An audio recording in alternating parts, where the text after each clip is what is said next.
All right, check, check, check. This looks good so far. I had to reconfigure my microphone settings. So far no camera. I just want to be sure the audio is good because I feel like this looks less ridiculous. Yeah, go ahead and confirm if you can at least hear the microphone. Looks good so far. I don't know why StreamYard just tapped out on the audio. Um, I will definitely not continue until I have confirmation. Actually, as I wait for confirmation, I'm going to go ahead and double check on YouTube. I guess I exited out there. Okay, I have confirmation. Audio is good. Welcome, Gigawatt. We can hear you now. Yay! And then thumbs up from Final Fantasy. Also, Horizon Talker, welcome. Okay. Good to go. Awesome. Let me go ahead and mute myself on YouTube. That's great. Thanks, guys, for hanging out and waiting on this little fix here. All right, camera's on. Okay, good. All right, so thanks, guys. I'm glad you can hear it. There were a lot of things that fell on my desk. I had a keyboard that fell, and so that changed up all the wiring of my computer. I also changed the computer to have it be closer to me. I usually have it higher up when I'm working. So that was a lot. That was a lot. So video is good. Audio is good. Okay, we can officially start. Good. Welcome. So we'll welcome the chat and talk about writing. Let's talk about writing today. And yeah, it should be fun. We're going to be talking about why you shouldn't write science fiction like Isaac Asimov. And I say that for liking Asimov a lot. I really do really love his work. I've enjoyed his short stories. I really am enjoying the Foundation trilogy right now. I'm about one more day from finishing book 2. Really like him a lot as a writer. But we live in different times where if you are into science fiction, there are some things that he did that I would advise people not to do. But let's go ahead and welcome the chat. So we've got Go Team Ghost Plan Forever saying as the introduction, hi everyone. Hi Go Team Ghost, nice to see you. And we've got Dr. Y in the house, welcome. Yep, cross your fingers. That was all good. And Horizon Talker with a connection question or technical question. Are you on a USB mic sound engraver? Sometimes USB mics cut out and need to be rebooted or at last reconnected. No, actually, well, okay, it's not a USB mic, but my mic is attached to a USB interface. And I actually have an Ethernet cable. I keep forgetting that. And I think the reason why the video was really choppy and the audio wasn't great was the cable is, it's secure now, but it doesn't feel secure. So we'll keep our eyes on that and make sure everything's okay. But until then, everything looks okay for now. But yeah, it was strange. So it could have been my USB connecting the interface. Everything I have is old. Everything I have is just needing an upgrade, that is for sure. Midwit Productions, welcome. And a Final Fantasy fan, 12. And I know I saw Wolftan and Zootopia earlier, but maybe they had to bounce. Maybe they didn't think I was going to do it a second time. But all is good. All is well. So I didn't really have a topic for tonight until later this afternoon when I was just kind of thinking on entertaining the idea of writing science fiction. Now, I would love to say that this is a writing stream, but I have to be careful saying that. Now, I do write. I write a lot, and I constantly write every day. I constantly edit. I have someone else look at my manuscript in a professional way. So I am writing. I'm not even an aspirational writer. I do write as a frequent thing. Pretty much, like maybe a little bit less than music composition. I pretty much spend both times rather equally. So I know a thing or two about writing. And then I also have some knowledge of topical things like science fiction.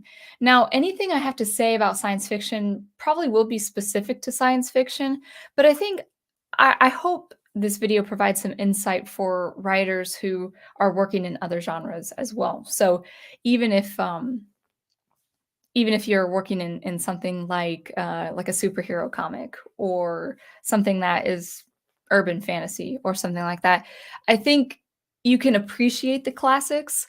Like appreciate a lot of the science fiction classics, but they were a thing of its time, and they had their significance and they had their importance. But they also, these writers did a lot of things that you really can't get away with as a writer today, and for different reasons. And we are going to go ahead and discuss that. So yes, thank you, Go Team. Internet with the heat and weather, so heat, thunderstorms, all of that. So it's summer in the South is kind of, it's kind of a gamble when it comes to the internet and internet quality. So that is that. So let me go ahead and grab a swig, and we'll get right to it. So you may have seen in the thumbnail that I have this beautiful, concept art with science fiction, or with Isaac Asimov in particular. And actually, it's specifically the third book of his Foundation trilogy, the second Foundation, which I will be reading probably within the next month. And I love that concept art. So I love science fiction. I have a really deep appreciation for science fiction. I think science fiction, talking about it, can be its own separate stream, the importance of science fiction. And it is different.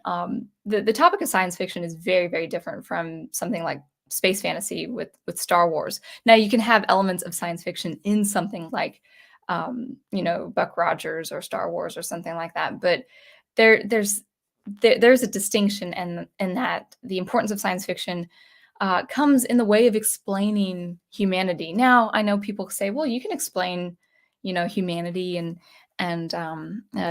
what the human race is capable of, for better or for worse, with something like fantasy and magic systems, or something like technological thrillers. So yeah, you can explain the something like the rise and fall of humanity, or the explanation of consequences of the fallibility of human nature. You can explain all that pretty well in different genres, but there is something about science fiction. I think it's because of when it started and how it progressed through the 20th century. With the 20th century, you had things like two world wars, you had the Great Depression, you had the Cold War. So you had all these things, all these catastrophes in the 20th century happening as science fiction in its own history was simultaneously happening. Now, science fiction has been as early as, I think, 1870s, 1860s, certainly with people like H.G. Wells right at the turn of the century. But there is some deep significance when it comes to science fiction literature. So let's talk about that's the first thing I wanted to say. And then the second thing I wanted to say with Asimov in particular, this, I titled this video, "Why You Shouldn't Write Science Fiction Like Asimov." This is not to bash Asimov. In fact, I'd like to explore where he is very strong, what his strengths are in his writing, and what are maybe some of his weaknesses, but maybe it was the thing of the times, back then. So we will talk about that. Jigawa says sci-fi tends to focus on different futures and the impact on humanity. Yeah, and also, man-made futures. If technological advances can go so far, would that be good for humanity? And it's usually a negative impact. The future is kind of a foreboding of what could be so. So, I think we'll just get right into the specifics, and then we can just talk amongst ourselves. And this is off the cuff, so hopefully I will say on this stream what I had in my head this afternoon. So we'll get right to it. Oh yes, Dr. Y, always in motion. The future is, yeah. So so this is, I will say whatever I have to say about the science fiction writing techniques of the past. I will be specific with Asimov, but this was a thing of sci-fi writing of the 1930s, 40s, 50s, and 60s. So this really wouldn't be exclusive to Asimov, but because I'm currently reading Asimov, it's just kind of bringing to light. And then I actually have concrete examples. So what would be? Uh, well, I'll start. I'll start it with this. Um, Science fiction is a very popular genre, but it has taken many forms, especially with modern day readers. When if you would ask like a modern day reader, it doesn't matter how old. Like it could be someone in their 50s, it could be someone in their 20s, maybe their early 30s. If you were to ask someone, when you think of science fiction, what do you think of? I would say a lot of people would gravitate toward young adult science fiction. So things like The Hunger Games, something that was really popular. Um, what else was popular? It was The Hunger Games. I never read these, so I'm and they're kind of a thing of the past now, but they were very popular, prevalent in the last decade. Hunger Games, the Divergent series, something that had a lot of action and a lot of fast pace. Like it's boom, boom, boom. It's kind of like a Christopher Nolan film, like you're just on the go all the time, or something out of Michael Bay. So maybe if you think of science fiction, you think of something that Michael Bay would direct in a movie, or someone like Christopher Nolan. Now I'm not endorsing those filmmakers in particular, but generally the sensibilities of science fiction is very fast. It's very much action packed. There are all these stakes, whether it's like the destruction of the world, or maybe an impending doom upon planet Earth. Maybe there's this alien race that's maybe even in a more intimate setting, maybe there's this alien race. Oh yeah, Alien. That's another franchise. Where people think, oh no, that's science fiction right there. Where maybe an alien race will destroy a spacecraft, that people are in, and the stakes are high. There are some elements. There are a lot of elements of science fiction, even with things like Marvel and with the TV series Agents of Shield. I will say that is a little bit more fantastical. The superheroes. I mean, radioactive spider bite. That is a little bit more speculative. That is a little bit more. Yeah, I would just use the word fantastical, or drawing toward more urban fantasy with mythical ideas. Superheroes is of the mythos. It's more magical. It's more fantastical. So I don't think, if you were to conduct a survey, I don't think people would go straight to superheroes. Maybe they would, but if you think sci-fi, I'm like, oh, young adult, Hunger Games and stuff, dystopian, something dystopian, and all of that. That is the modern day sensibilities when it comes to science fiction, and that's kind of where I want to bring to your attention why maybe the modern day reader would not be initially attracted to someone like Asimov. Now, so I've got my two books here. First book, Foundation. Oh, I should do it this way. First book, Foundation. Second book, Foundation and Empire. I will say this. Let's say you're just starting to be interested in science fiction.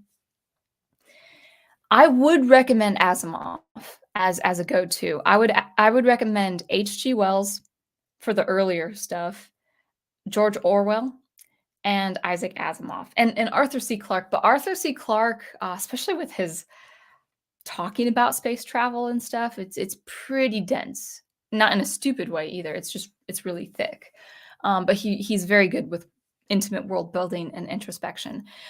If you needed a faster read, I would recommend H.G. Wells. The Invisible Man actually is a very short read. It's a wonderful story. It's well written.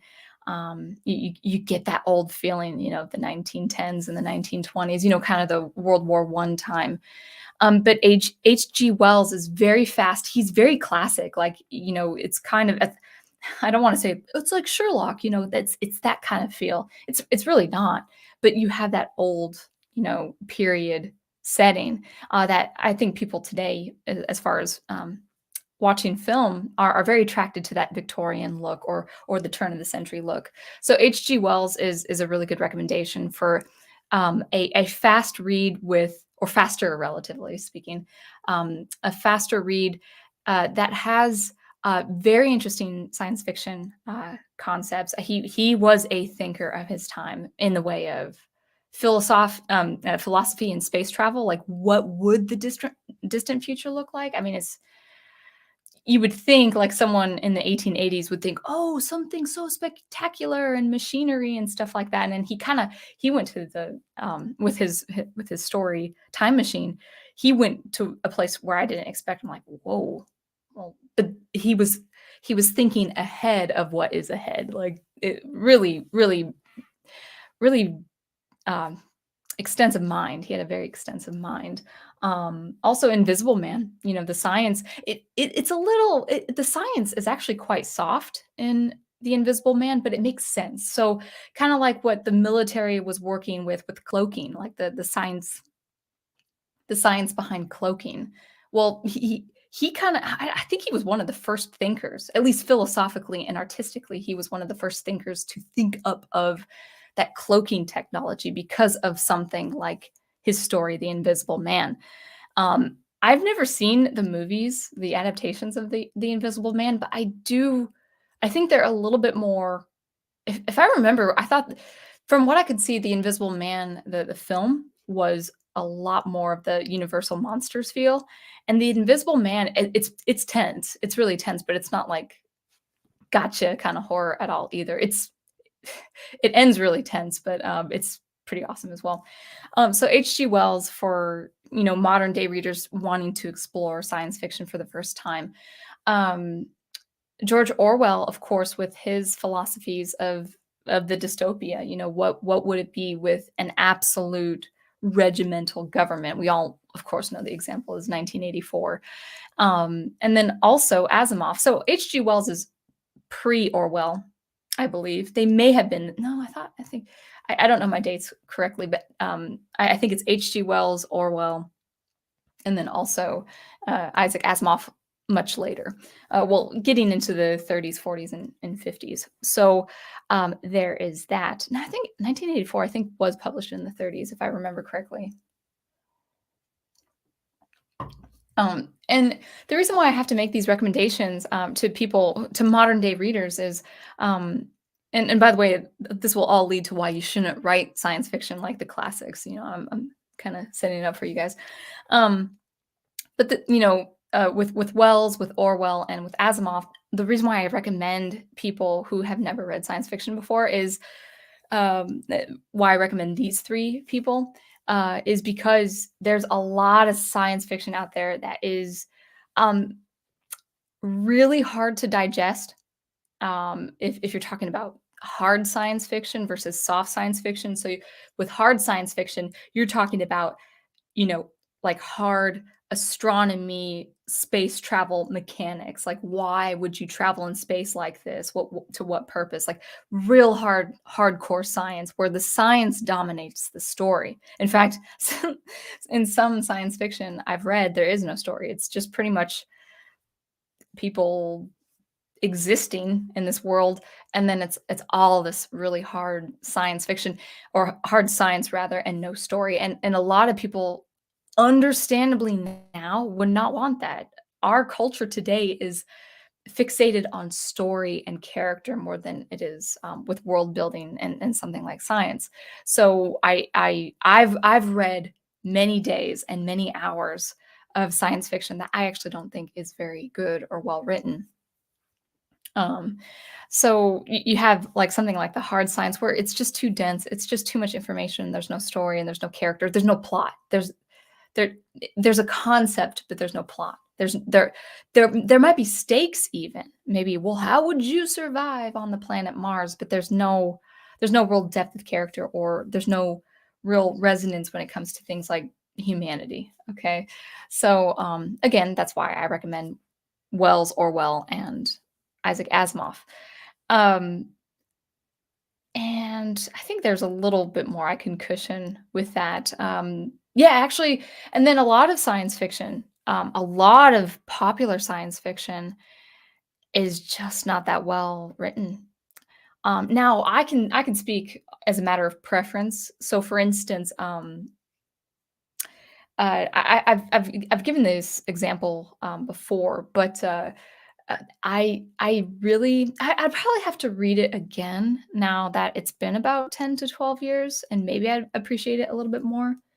But, I didn't really like the writing of something like Brave New World. The world building was pretty interesting, the concept was pretty interesting, but I think no, actually, I'll take that back. There was just one thing I didn't care for with Brave New World, and that was the character, the Savage. The character, the Savage, was supposed to be the character you rooted for, and I he was just written so over the top, so heavy-handedly that I couldn't, and when he finally, well, I shouldn't spoil it, but something that happens to him, and I'm like, "I'm not even sad because I didn't like how you were written." You know, he was the character that everyone was the readers were supposed to root for, because you were supposed to as a person looking back, decades back to this, dystopian future, written in, I think, the 19 I can't remember Brave New World. I think that was also written in the 1930s. Um, anyway, it was just like, "Oh, yeah, he is right. The Savage is right.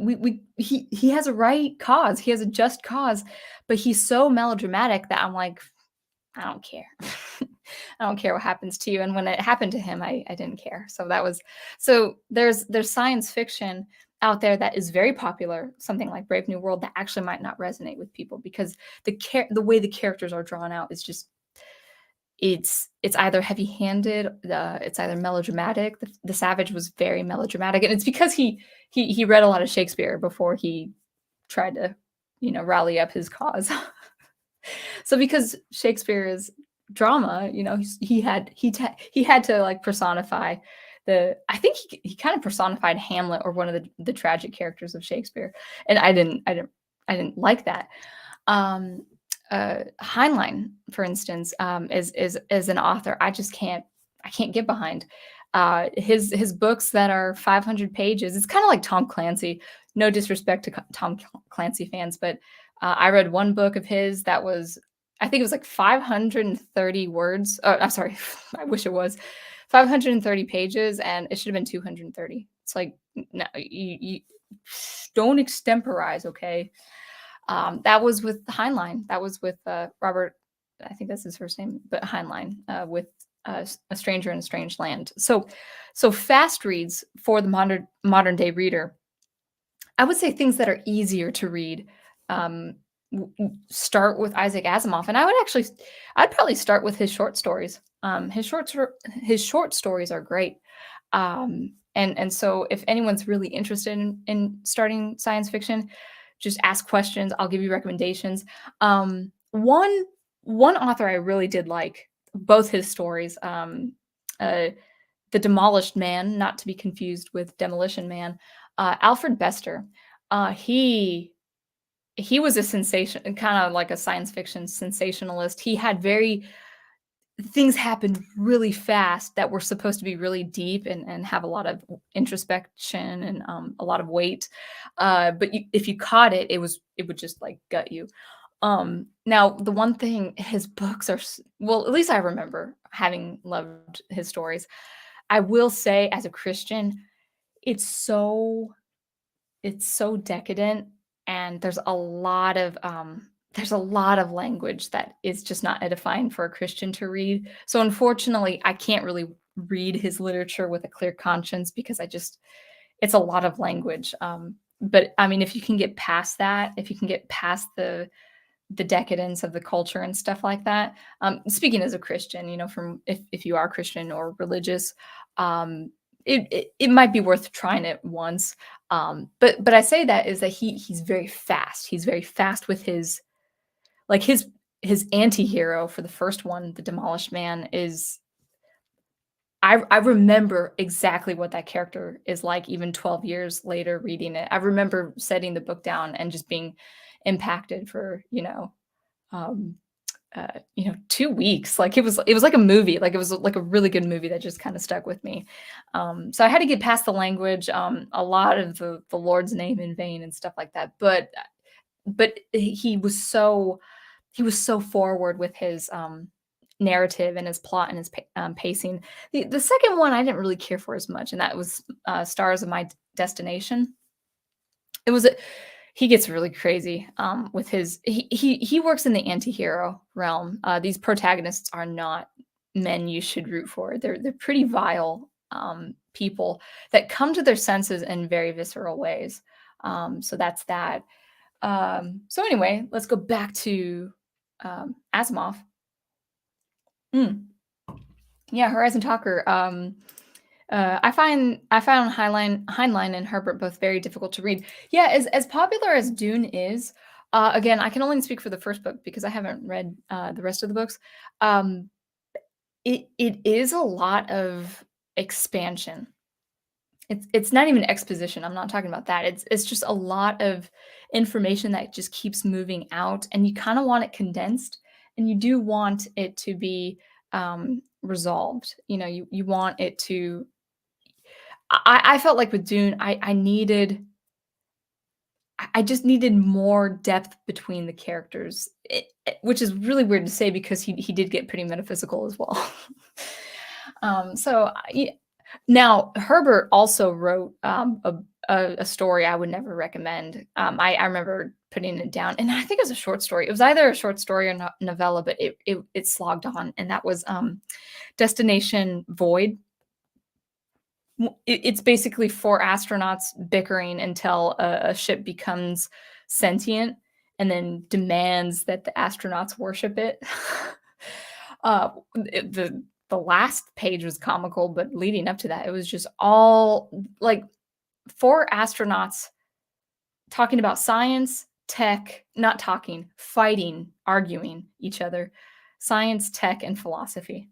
It was just too much. It was basically the author just extemporizing in a form of vomiting words. It just was not his best at all. He did write with Dune, but his Destination Void was not good.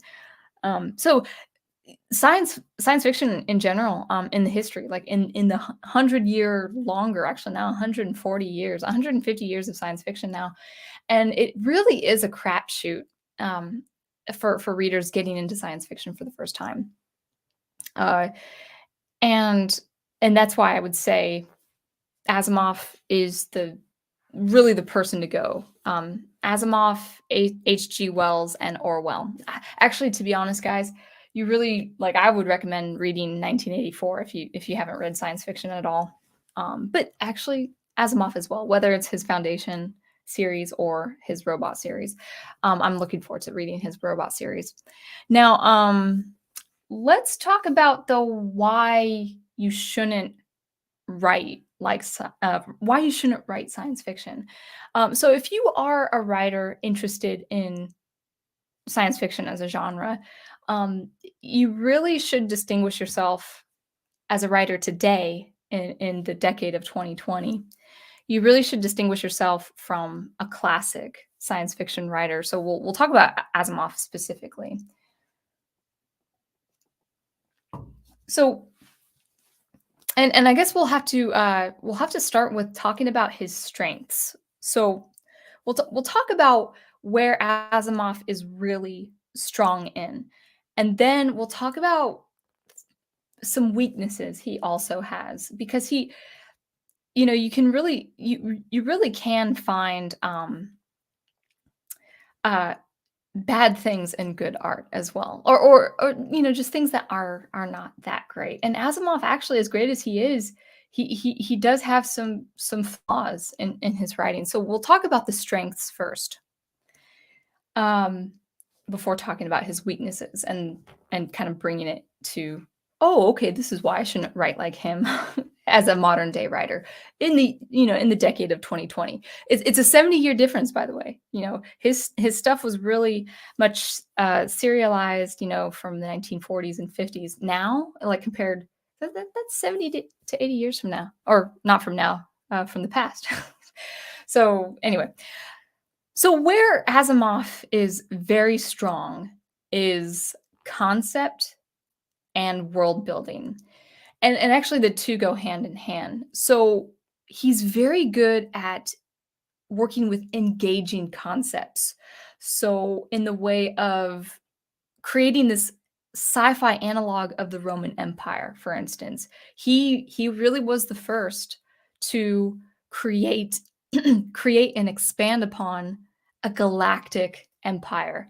And what would a galactic empire look like? What would be the ramifications of having a centralized government in a galactic empire? He explores all of that, and he explores this in very profound ways with his scientists and his political movers, and also in the narrative.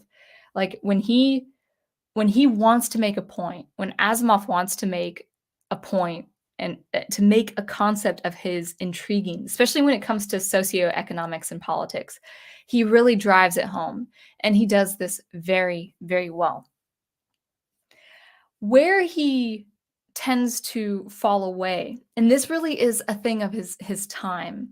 It's kind of like with the Professor Geek talking about the Munsters. The show was made for its time. There's really no need to remake the show as we are seeing it being remade in the current year, or there's not really even a need to have an analog or some sort of comparison to the Munsters, because the Munsters back then was a thing of its time. Why? Well, culturally and pop culture and pulp fiction, that was running rampant. That was sensationalized back in the day, where universal monsters were a thing in the collective consciousness. Because of that, the Munsters had a firm grasp and popularity and at least a national appeal back in the day. The appeal that just would not exist in our current time because of the circumstances and because of our level of interest and knowledge of things like the universal monsters. So it's actually the same way with Asimov. There are things that he puts in dialogue, and there are character traits and caricatures he puts in his books that I think would have been popular back in his time, because people were reading pulp fiction and sensational fiction and sci-fi. It was during the time of The Outer Limits, the show, the Twilight Zone. So The Outer Limits, the Twilight Zone. He was actually after I think he rose. I'm not getting the dates completely correct, but generally speaking, Asimov, his prominence really swelled after the Second World War. Now, I think he was writing during the times of the Great Depression, getting into the Second World War. And fiction, because of the war, everything was really hyped up. Like things were, I kind of want to. I'm not going on a sidebar. I think this is really important to consider who the audience was back in the time with Asimov and his writing, and also people like George Orwell. You got to consider who your audience is now, back to compared to the audience of the 1930s, 40s, and 50s. Let's go back to the 1930s. Well, you were a little bit away from World War One. But 1930s, pretty much the whole decade, you were in severe decline, economic decline, with the Great Depression worldwide. And then, unfortunately, out of the Depression, getting into World War II. So everyone was hypersensitive, hyper alert to major physical, cultural, and economic changes that we can't even fathom as people today, no matter how bad it looks to our culture. And yeah, it looks pretty serious, and we got to be careful. We do not experience the media and the politics today as people living in the Depression and living in or in between the two world wars, where actually my wonderful prof, I gotta be careful. He gave me an example. I might even I'm going to show this, but I might read this. But just to give you some idea, this is why comics. Superheroes were such a thing of, the 1930s, 40s, and 50s, but this was Pulp Fiction. And I was reading just a little bit of what's inside this issue, what's inside this magazine. I think this was published in the 1930s. So at the very least during the Great Depression. You're a little bit outside World War One, but then you are also getting into like the cusp of the bureaucracies leading into the World War Two. And if you look at, let's see, like if you can look at this page of this like kind of family, like a father, mother, and two kids kind of staring out, and it's not looking very hopeful for them. Well, the question is, what's ahead? A world of rapid changes and new economic problems, that is certain. Just as surely, however, there's one thing that will be unchanged. In the near future and the long future, the important positions will be held by trained men. And there are so many advertisements in this clip of Pulp Fiction. There's a lot of advertisements of like, oh, support the war, get your war bonds. Uh, where was it? I want to see if I can find it. Actually, music lessons for 7 cents a day. The teacher will go to your house for 7 cents a day. There's got to be, yeah. There's something. But then you reach the sci-fi story, outlaw world and stuff like that, and the language is really hyped up. It's This is not prose, and this is not a narrative we would receive, whether reading or writing, because everything has to be sensationalized because they just came out of a war, they're in a depression, and then they're seeing the coming of another war. And you can see kind of like these dramatic images, and just alien men and men invading, and really, what does that say? Back here, science back then, science fiction was not just about men exploring space, but men being lost in space, men being abandoned, men seeing aliens who, just by their forms and characters, are a mockery of who humanity is. The science fiction writers of the Pulp Fiction of that time, they were trying to really drum up the sensation, really sensationalize and over um, uh, dramatize the ugliness of humanity. And that makes sense. Two world wars and a Great Depression.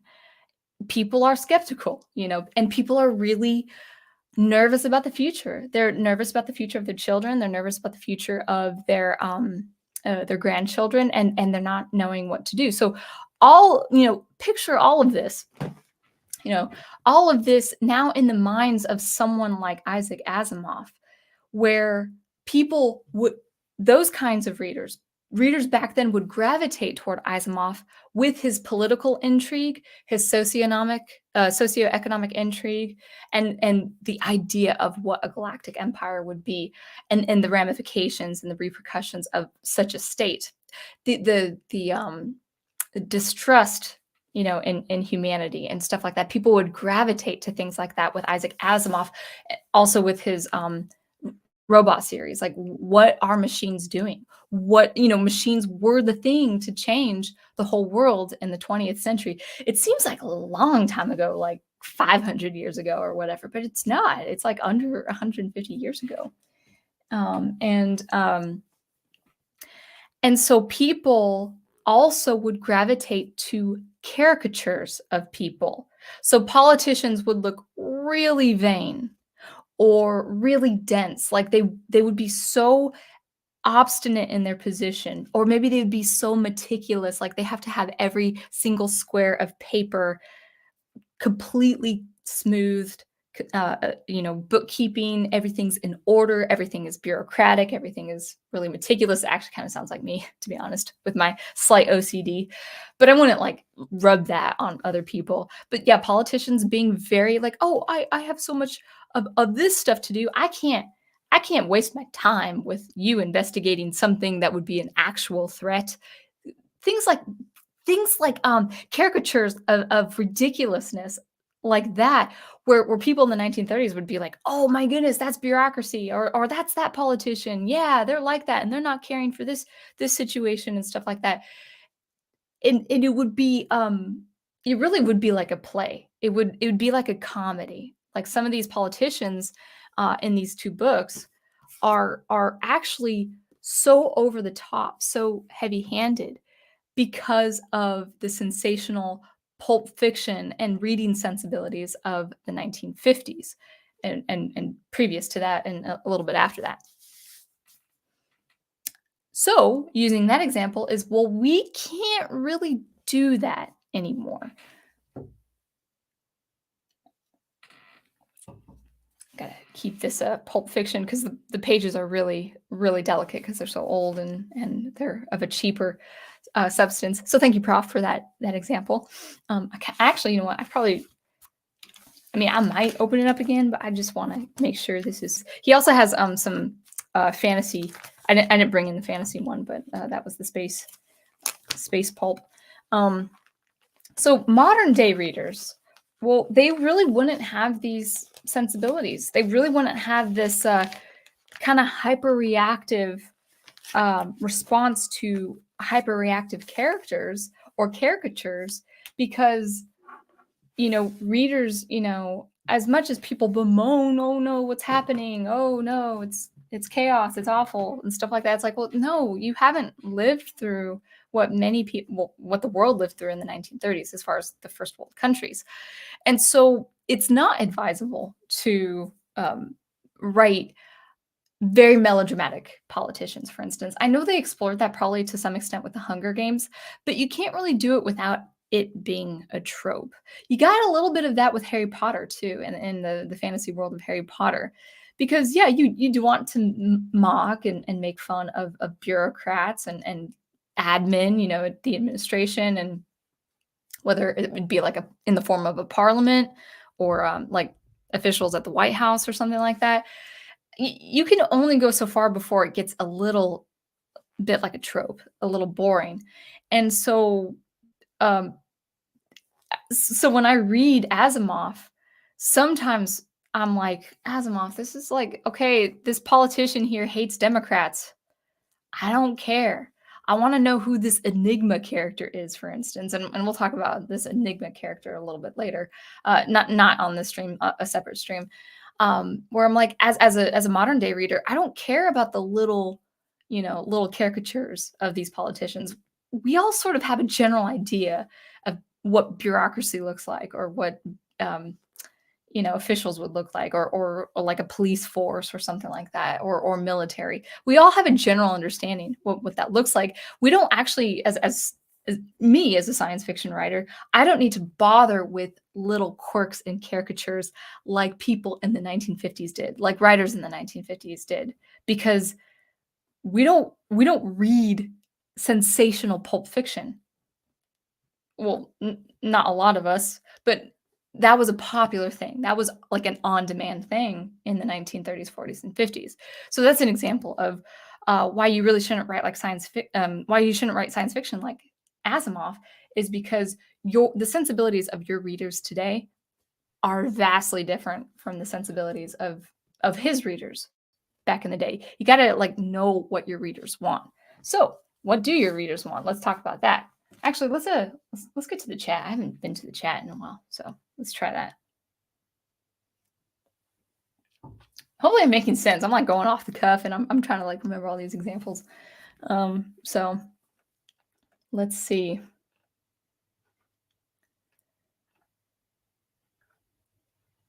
Let's see. Dr. Y says, "Oh, you guys have some recommendations. Let's get to these recommendations." Yeah, Gigawatt is absolutely correct. I would say Star Wars is more science fantasy. Star Trek is science fiction. I would say Star Trek. Okay, so I probably shouldn't say this because I'm not a Trekkie. I don't know Star Trek, like for instance, Big Al or Fan Man. But the episodes that I did see of the original series is definitely speculative. It's definitely science fantasy. There are elements of science fiction. I mean, like Forbidden Planet, for instance, you would call that science fiction, but that would be like if someone wrote today a story like that, that would be speculative. So there's that. But yes, Star Wars is definitely of the mystical. That is for sure. One thing I need to listen. Uh, I do need to read H.G. Wells again. I've only read two of his stories, Time Machine and The Invisible Man. I do need to read War of the Worlds. So, yeah. Yeah, Duck Rogers as well.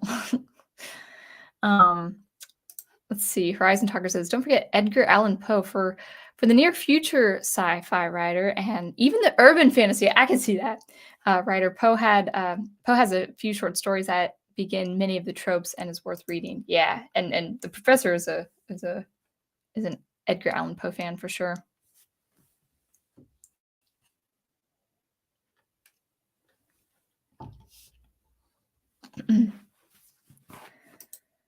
I once bought a how to write sci-fi and fantasy book by Orson Scott Card. Yeah, Ender's Game is pretty thick. I remember liking it. He is definitely not a Star Trek fan. Um, Now I don't know what his religious views are now. Wait, actually, didn't he pass away? I can't keep track. But I believe he was Mormon, and I think he put a lot of more religious overtones in his philosophies. Maybe not the first Ender's Game book, but Speaker for the Dead, definitely religious overtones. And what was his third book? I read it like a few years ago. It's not xenophobia. It's Xena something, but I can't remember. Yeah. No. Go Team Ghost. Planet Forevermore says there's a lot of 50s and 60s and 70s sci-fi films and TV shows. Speaking of which, I really think it's too late now. It's definitely too late now for our culture, but I think the Foundation trilogy would have been perfect as a 70s show. That would have been the time to have done an Asimov TV series. I could just see the art. I could see the concept art. It's the visuals, the spectacle. Oh my goodness. I kind of rue the idea of having the idea because the 70s would have worked with Isaac Asimov. It just doesn't. No one has the visual sensibilities of what Asimov should look like now. No one. Like, well, no major player in the filmmaking industry. But the 70s, yeah.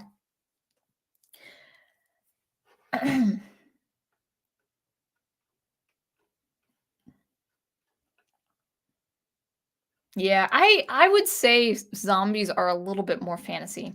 Yeah, you talk about radiation, but like scientifically, I don't like the whole rate. Yeah, I guess like there's radiation with aliens and beautiful women and stuff like that of the 1950s. Like Attack of the 50-foot tall woman or whatever, and that was radiation, right? No, no, I think that was an alien ray or something. Anyway, radiation. Yeah, it's kind of cheaply used in science fiction. I'm actually using it in my story right now, but it's it is a little fantastical. I am doing a little bit of a sci-fi thing with it, but it's people are impacted like they would be impacted in the real world. Well, a handful of people. So, Midwit says Asimov isn't great on character stuff. I've found from the two books I've actually read. Now, you're right about that. I actually talked about it a few weeks ago that he is not one to go to when it comes to character depth and introspection, concept and world building, but not character depth.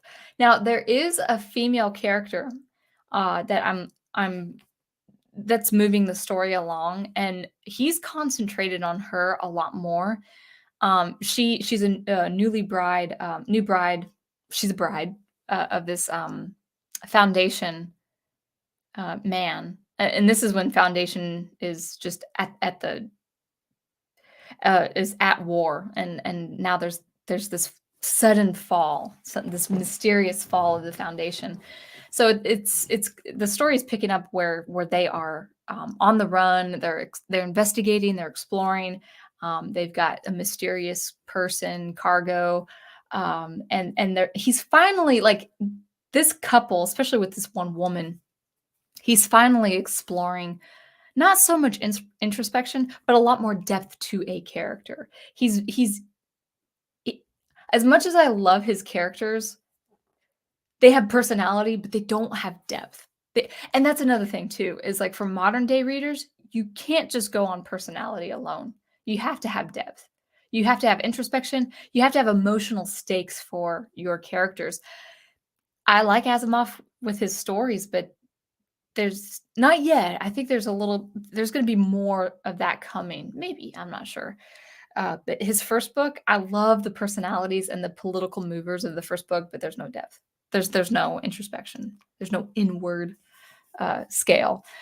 So you're right about that. That would be something I would warn readers if you're looking at classic science fiction.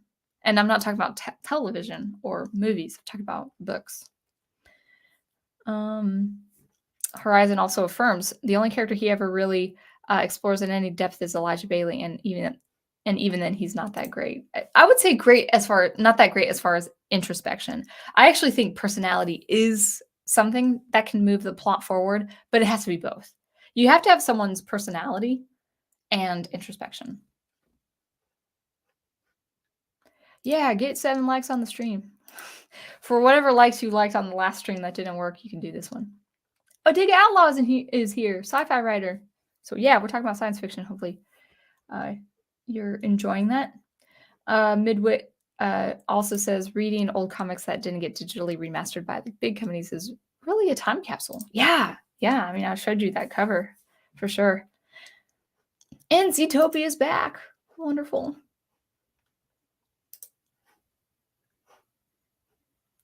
Midway says politicians nowadays are also insufferably banal or basically caricatures themselves.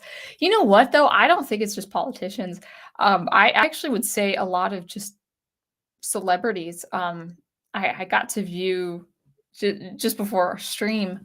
I got to view a really cringy interview that I don't know who he did it for, but Taika Waititi talked about Thor, Love and Blunder, and with this one woman, and I don't know, maybe she's a producer, maybe she's a writer. I don't even know her name. And they were talking and laughing, and they were kind of like you wondered if they had a few of those brownies, like I didn't even have to put air quotes. You know what I mean?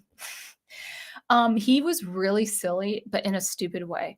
And I'm like, bro, if you weren't famous, no one would be listening to you. Like, no one. He was incredibly boring. And the time he wasn't boring, he was very cringe talking. And it's like, no one would listen to you if you weren't famous. He's a caricature. Yeah. And Star Wars is his next project. Isn't that great? 1 second.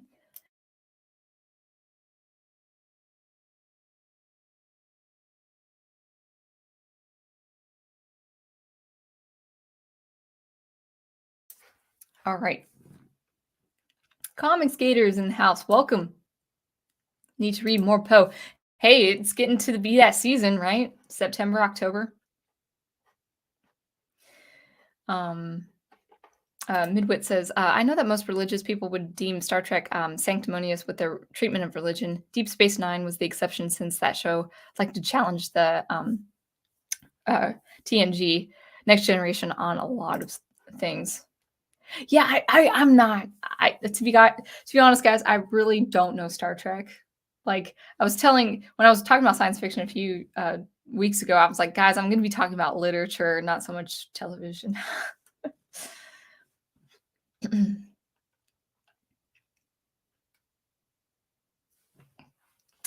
All right.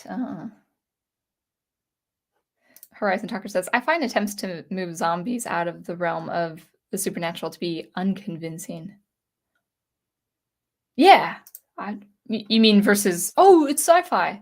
I don't actually, to be honest, I don't like how sci-fi is such a wide gamut of stuff. It really needs to be a little bit more specific.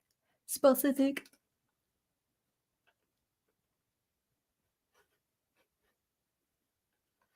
Final Fantasy says, but here's one I have. If you're writing a sci-fi and if it may be a space opera like Star Wars, would you take inspiration from that, from the love of Star Wars? Yeah, if you're going for that space opera feel, yeah. Um, uh, Space opera can be space fantasy, and there's nothing wrong with space fantasy. I do think space fantasy is kind of the I don't want to say this in a negative way, by the way. I'm using pulp as not a derogatory term. Um, it's more sensational than the cerebral sci-fi stuff. Space fantasy or space opera can fall in line of the space fantasy. Um, I was saying that my fiction that I'm working on is space opera, but the more I think about it, it's like, well, actually, probably we'll have to see. We'll have to see what comes of that. Um, so I hope I answered your question, Final Fantasy. Avelos is in the house. Welcome. A nice avatar. Cool. It looks like you're chilling. Let's see. Um, what I mean is, by it is, would you write a space opera out of inspiration from Star Wars? Oh, I see what you're saying.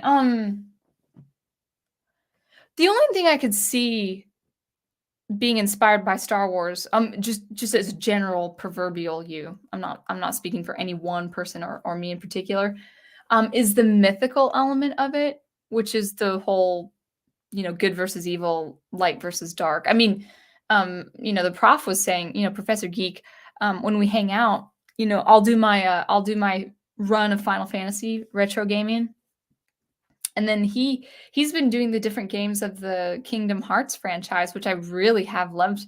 And there was this cutscene of the game he's playing now, Birth by Sleep, and the character. I mean, it looks different. It looks like Kingdom Hearts. It doesn't look like Star Wars, but it's like that dialogue and the two things the characters are going through is exactly like the captured room, of Grievous's spaceship when he's captured Emperor Palpatine, and the character is saying exactly what Palpatine would say to Anakin in a certain situation. Um, let me know, how this is going, because my Wi-Fi dropped, so hopefully it's a good. You guys can hear me still, see me.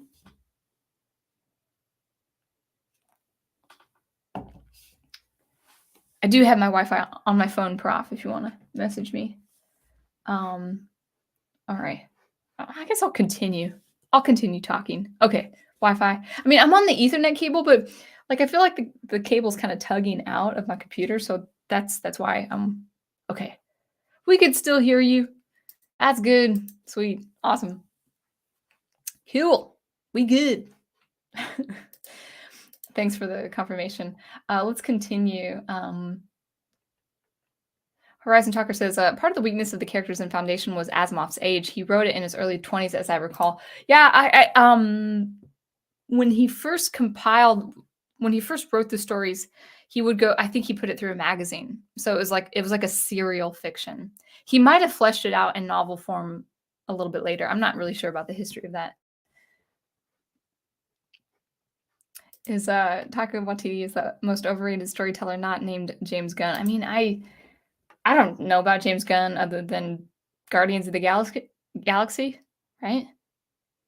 Um, I the thing is, like we talk about caricatures. I mean, I guess you can, to be honest, like I guess you can create caricatures of certain politicians and celebrities now because people are just they're so ridiculous. When I was listening to Taika Waititi, I'm like, it reminded me of, like, have you ever been in a tavern, with a bunch of friends, and everyone is getting drunk except you, and you're noticing that they're laughing at really stupid stuff. It's like if you were not inebriated right now, you would not be laughing, and in fact, you'd probably realize how dumb you sound. That's my impression of Taika Waititi. It's like you and actually he was very not belligerent. He was very blatant. Blatant. He said, "Exposition is boring. We need to make everything fun." I was like, "Exposition is only boring if you write it terribly. You can do great exposition, visually or otherwise, you know?" So, anyway, yeah, duct tape, I know. Yeah, no, but I'm seeing Wi-Fi signals. That's what's confusing me, prof. Like, I know I'm not on Wi-Fi right now, but I'm seeing a drop in signal, so that makes me extra nervous. Now, actually, when I say signals, I mean the little icon from StreamYard, not the icon from my menu bar or whatever it's called. All right. Let us talk about what was I talking about before getting into the chat? I think oh, what to write as a science fiction writer. So if you are writing science fiction, so we'll get into that. And then that's pretty much what I have to say. I hope I condensed my thoughts in a nice manner, because I know like my mind was just expanding, and hopefully I got all my thoughts down. So just as a recap, um, one thing you have to consider, the reason you shouldn't write science fiction like Asimov is that Asimov's audience was very different. The readers had very different sensibilities.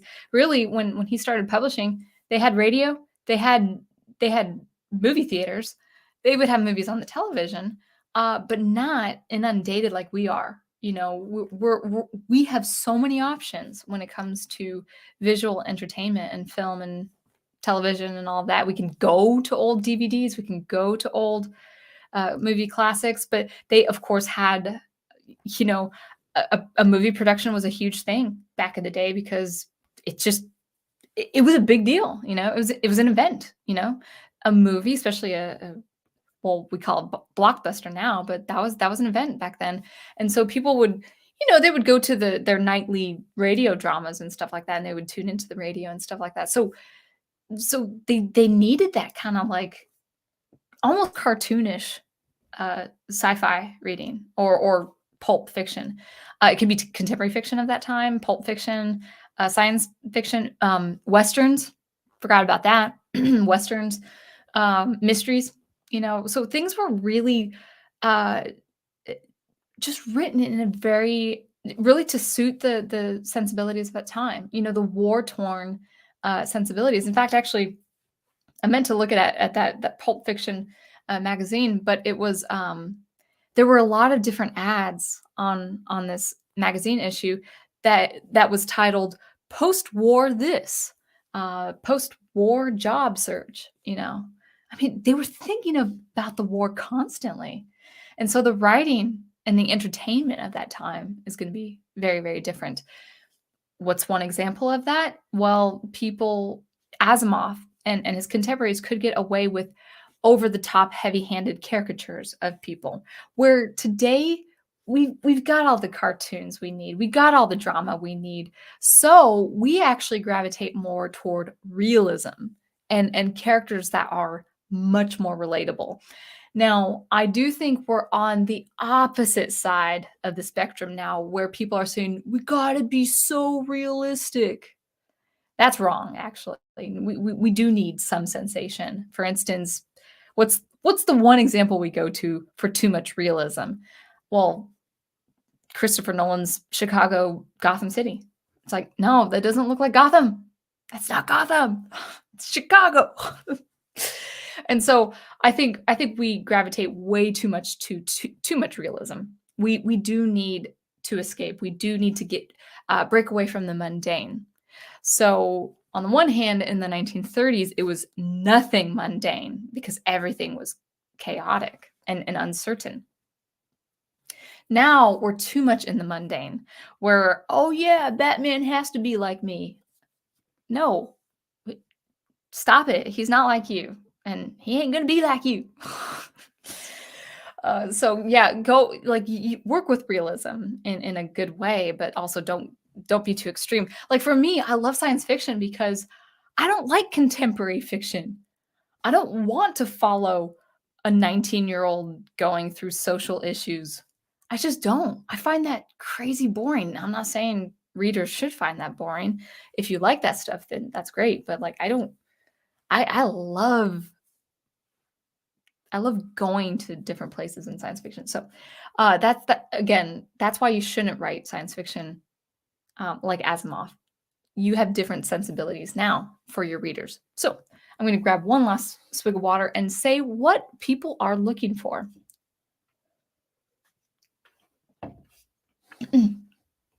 So I'm talking about science fiction in particular, but I'm using these examples thinking about science fiction, but I really think this applies to different fantasies or different genres. I was thinking fantasy. So what are readers looking for now? Well, contrast the reader of the 1950s. They might have been a little bit more cerebral. They might have been a little pulpish too. Come on, let's be real. I think of Lucille Ball and her trash fiction. That was her gimmick in her show. She would just read garbage. But they had a larger attention span. Where people do read. I do believe people still read. I think it might be less of a pastime now, but I think people still read. But you have to really work with a couple things. Let's start with the technical thing. You have to work with pace. I'm learning from my editing that pace is really important. So I was establishing this. Just to give you an actual example, I was establishing this world, this this character going through some stakes, and now that I think about it, I got to revise that because the stakes aren't as high as I can make them now, but that's part of the process. But the editor said, by the time the editor got to chapter 5, they said, "Listen, I would have, you should put this up front. You need to get this as close to the beginning as possible because I really would have put the book down, but you said something that got me intrigued by chapter 5." And these weren't really long chapters either. Chapters 1 through 4 wasn't very long comparably, but I was kind of dawdling. And so I do believe in prose. I do believe in good dialogue. Uh, but if you've got something interesting, like really interesting, like kind of mysterious and enigmatic, you got to put that up front. Like the readers want the enigma up front. I'm using enigma as an example, but I do have some sort of strange. Oh, what's this kind of tone here in my chapter 5? Editor said you need to put that closer to the front because you don't want to risk the reader, being bored up until that point and then having missed that part if it engages them. So that's the first thing. So pace. Now, I really don't like contemporary writers doing this. I know it's a lot. I think a lot of people don't mind this as much. I don't like it. And that's just like spewing dialogue all the way down, down, down. No prose, no introspection. It's just dialogue, a few sentences of action, dialogue, dialogue, dialogue. I think we are losing. I don't read a lot of contemporary fiction, to be honest. I am going back to the classics, so I could be mistaken.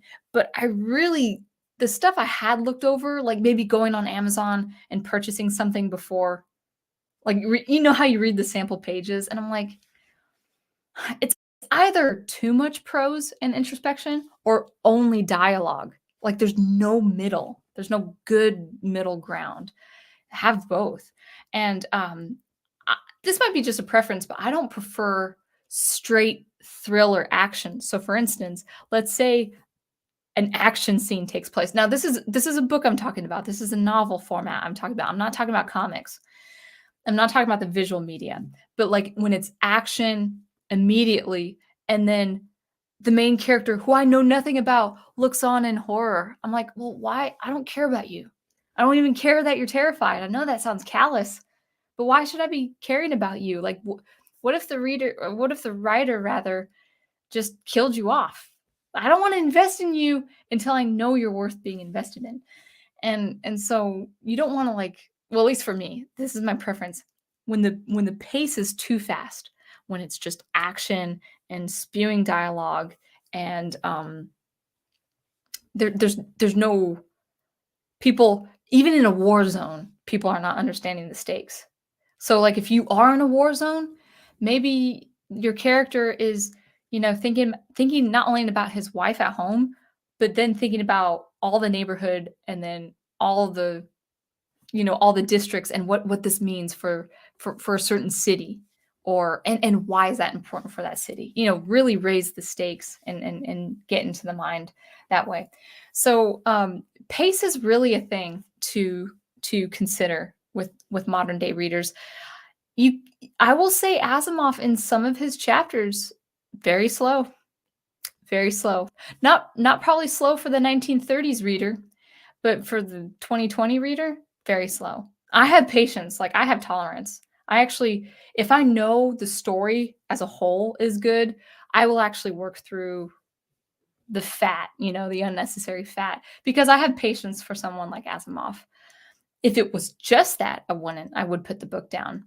If the book doesn't get good, if I don't know anything about the writer and I don't know anything about the story, if the book doesn't get interesting, like 15 to 20 pages in, I have a high tolerance of patience, but then, like, no, I won't read it anymore. So that's that. You got to consider pace. Like, what's that sweet middle between introspection and action, or introspection and dialogue? Raising stakes. Yeah, Westerners, we're all about raising stakes. Um, what we have been talking about, and this might be me being redundant now, but how would you write science fiction now, or any genre? But science fiction writers in particular, they need to understand this. My hair's kind of staticky right now. Science fiction writers of today need to understand introspection. They need to understand character depth, and the interiority, what the person's thinking, what the person's feeling. It doesn't need to be complete emotion, but if, let's say you're an aspiring writer of science fiction, you're like, oh, I really want to. I love science fiction, so I want to write science fiction. If you are a lover of classic science fiction, you would do what they did and say, "Oh, I got a world build with all my science and technology, and I got to talk about space travel and all the details, like Scalzi, and I forgot how to pronounce his name, Scalzi, John Scalzi, um, Arthur C. Clarke, Haldeman, oh yeah, Forever War. I got to talk about, like, how they, he talked about how these ships and shuttles moved. I got to do that too. The thing is, like, you really don't, you don't even need to. Okay, this is kind of an honest moment. I might work with the technology myself, but you really don't need to be specific with things like anti-gravity. We see people walking normally on the Enterprise, for instance, like, since the 60s. You know, people now generally think, "Oh, okay, people on a ship, there's gonna be some mechanics with anti-gravi like with orbiting and anti-gravitational, um, mechanics of the ship so people can walk normally." I did actually kind of explore not having the anti-gravity, with the thing that I had, but then I thought, well, maybe that would just be an initial problem, and then people would be normal. I don't know. I don't know. But, like, we're so used to seeing people on space walk like it's a train or it's a plane. So I think that's, you need to be so in on the hard science as people did back then, back in the 1940s, for instance. So that's thinking of.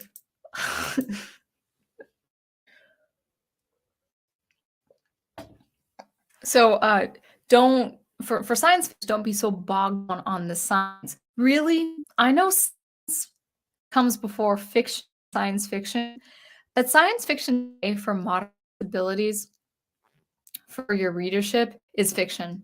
It's story before science. And I think readers now, especially with being entertained by things like Star Trek and all popular, things like Alien, all the their spy stuff.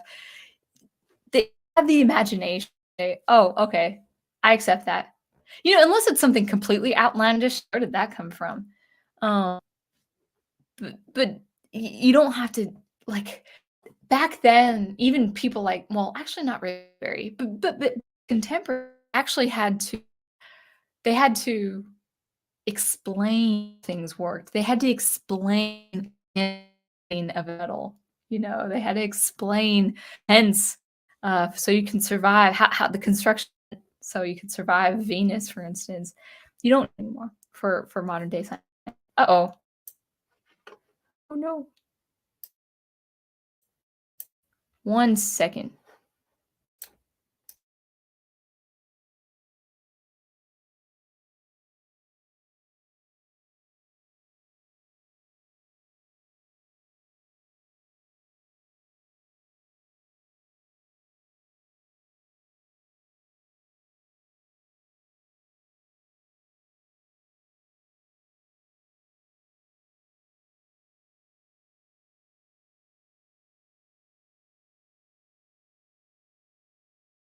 All right. So we will try just the audio. Hear me okay? Well, we got some length as far as audio is fine. I can just continue for audio, but we might close the stream. It looks like audio should be okay. Audio is fine. Cool. Okay. Good. Why don't I just keep my camera off as you guys suggest? Um, Still chops a bit. Okay. I wonder if that's the Ethernet cable. Yeah, I'm kind of looking up at the connection. All right. So, but do I clear? Because I really do not want to continue if I do sound choppy. So just let me know. So Prof is saying, okay, so everything sounds fine. Cool. And actually, we'll be done soon. Yeah, exactly, Al. Maybe my stream is suffering under radiation from the aliens. So I was pretty close to wrapping up my thoughts just on that with science fiction writers. I'll just go ahead and recap and then get back to the chat. And yeah, please, I'll keep my eye on the chat just to make sure the audio is doing okay. But in any case, yeah. So science fiction writers, you have to really work with a faster pace without being too fast, and then you also have to work with introspection and not be bogged down by the science. The science should be there, but it's palpable. Like people should understand. Oh, okay, you've got that here, and I'm saying this as a I'm kind of saying this as someone who's learning that I default to too much science. I really want to work with a certain technology, specifically radio for my world building, and I really do get over the top, and my editor has to say, hey, this might work, but I don't really have knowledge, or this might be too much before. I really want to see more of the character growth or a certain exchange between characters and all of that. So that's that's what I might say. I feel like I could say something a lot more concise and a lot more, um, but I do feel fairly distracted with the technical issues that we've been having. It could be actually my computer. Um, so if you are working with genre or any genre, so for me it's science fiction, you got to understand the modern day sensibilities of your readership or just readers in general. So hopefully that made sense. Um, Big Al is warning me something about something. Don't joke about aliens. Next thing you'll know, they'll be probing you. Good night, Go Team Ghost. I hope you have a good rest of your evening. Yeah, good stuff. Good stuff. So anyway, yeah, I feel in a way, I know we're reaching almost the 90-minute mark, but I feel like I've just scratched the surface with some science fiction stuff. I might I don't know if it's gonna be next week. I do want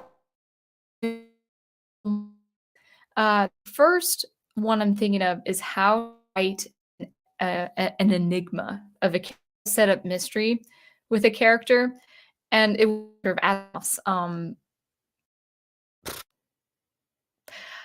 of carefully because I there's a huge twist in the second book, and I knew about the twist. I'm starting to see, oh, things twist. How to write an enigma, how to write a very mysterious character. I kind of want to give examples of what Asimov did for writing pretty much a very memorable character in science fiction. I will talk about this character without the spoilers because there's a huge revelation regarding this character. And I won't even mention as much in the next stream because even if you say something like revelation, people would say, "Oh, I coming." Yes, yes, you already knew. No spoilers now, Midwit. No spoilers because there is a he is a very enigmatic character, and I think he's a great character. I like for classic science fiction, he's one of the most memorable characters, and there's reason for that. So maybe I might do another writing stream on how to write mystery, um, or a character that is enigmatic. One reason why I think that that's so important is because I try to mystery for certain things. I realize professional editor that I'm giving them way too much, and I'm having to dial my mysteries back. And Moff actually creates this myth of the mule in a very good way, sound way. So I might be talking about the mule, this really interesting character next week. If I don't have anything to talk about, I if something comes up, it's popular culture, or if I have something more interesting to talk about, write any genre. If they want to learn how to write a mystery, or a mysterious character rather, I think we can go off. Yeah, no, not the Clint Eastwood movie. Different, very different mule. Very mule. Um, we can really learn how to work with tree. So, so I guess just as a recap, so I feel better with all these interruptions. Um, uh, I just realized I had it on the phone, so I know it's Ethernet, but I don't know. Maybe I don't. I love Ethernet. So anyway, as a recap, just when you're writing science fiction classic, and you can understand the significance that they have brought, but with Asimov, who really started major things in we know to be science tropes today, like galactic empire, the sentient or semi-sentience of a robot, a man who is a machine. He was the forerunner. He was really at the start. He was really the impetus of such concepts. So because of that, you're able to kind of be lenient with his bad writing because as interesting as his concepts are, modern day reader, he actually he actually he actually suffers. And there are some things in his writing. It's like, I feel the publisher or the editor told you to write this way because that's the pulp fiction audience, and we want you to write more pulp fiction. And I think when he misses the mark, he kind of misses the mark a lot. But then when he nails it, it's so good. Like when he doesn't hold back. Oh, Asimov, if you were just this throughout the whole book, this would have been gold. So no bad. I'm thinking of a different movie. Never mind. Midwit. So anyway, yeah. Uh, again, I just have so much to say. And to be honest, guys, I do feel like my explaining is a little bit, if I'll be honest and real, and so I appreciate you saying this, sticking. But this could really be an educational video, so maybe I'll a little bit of a lecture. But yeah, we can still talk. I'm not going anywhere soon. But yeah, do you ever have that like that? You don't have the luxury as a when you have so much on your mind, and you're like I'm not saying like 30% of what I need to say. That happens sometimes. Welcome, Avine, Kaparzi. Didn't Frank Herbert do Galactic Empire before Asimov? Oh no, I don't think so. I think Foundation. I think that happened publication wise. I think that was like 8 to 10 before Dune.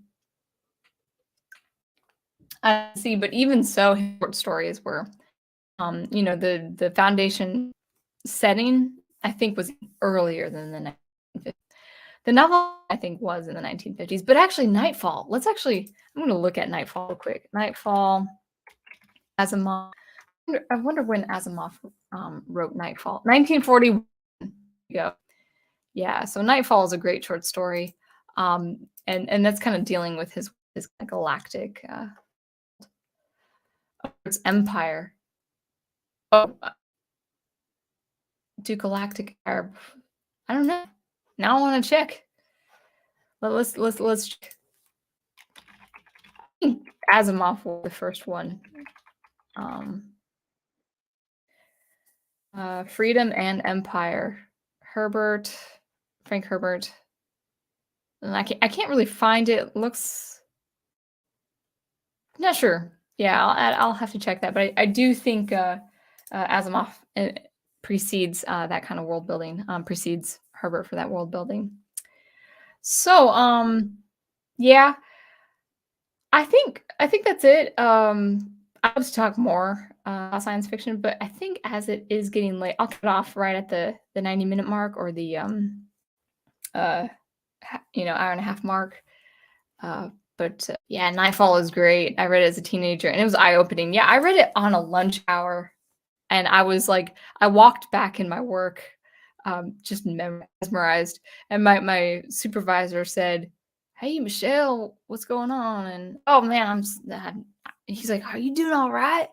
And I was in Arkansas at the time.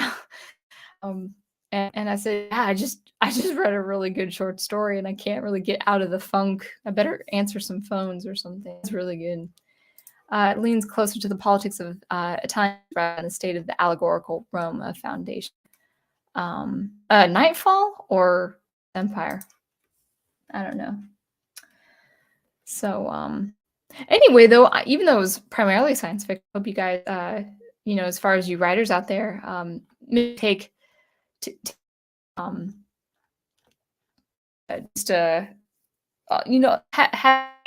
these techniques like who is your audience. That's really important to think. Like you can love, you really old school Captain America, but working on a comic that is kind of like a Captain America analog, even though you love the old classic Captain America. Remember, like, goodness, that was wasn't that World War II time, or even earlier? I'm not sure.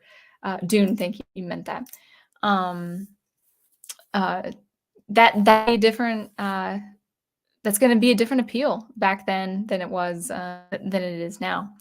So anyway, yeah. I think for today, let me go ahead and say what's on the dock for the rest of the week. So, oh, that's true. That's true, Jigwatt. Today's a Hollywood hates its audience. Yeah, they definitely don't know modern day sensibilities for what their viewers and readers want. So what I have in mind for, going what I have in mind for this week is probably a sound experimentation video. I'm working with. I was kind of messing around last weekend with FM, so frequency modulation and violin tones, and I got generally interesting. So hopefully I can do a little more troubleshooting and work with some violin sounds. Nothing big, nothing exciting. I've been focusing on composing writing, of course, and then reading and teaching. And so as far as my sound experiment goes, it's going to be more. I'd like to get back into a little bit more frequency modulation, and then actually some granular synthesis, maybe into the next month. Professor, do we have a study on the Professor Geek channel tomorrow night? Is it point nice window tomorrow night with you and Big Al presents? That would be nice if you could confirm that. It actually kind of, I don't know. So, or you don't have to confirm it. I kind of close out the stream now. That's all. Wait, but yeah. All right. Well, I'll just go grab another swig of water. Hey, yes, do we, Professor Geek?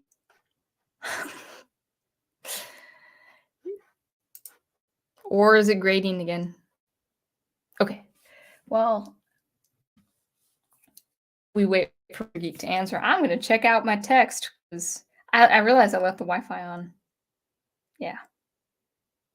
My sure she's been really inspired by young Ripa and July, and I got a cool inspirational text from her. I won't say anything right now, but it's like, oh, maybe I won't be the only person working in fiction. That's cool. Yeah, books at 9:30 Eastern time. So, well, thank you guys so much. More to come on writing and science fiction and good things. And I do that's all for joining me. Hopefully I caught all of all. I'll catch you guys, of course, next week. So until I see you next, keep producing and promoting and preserving all the good art you love. I will catch you later.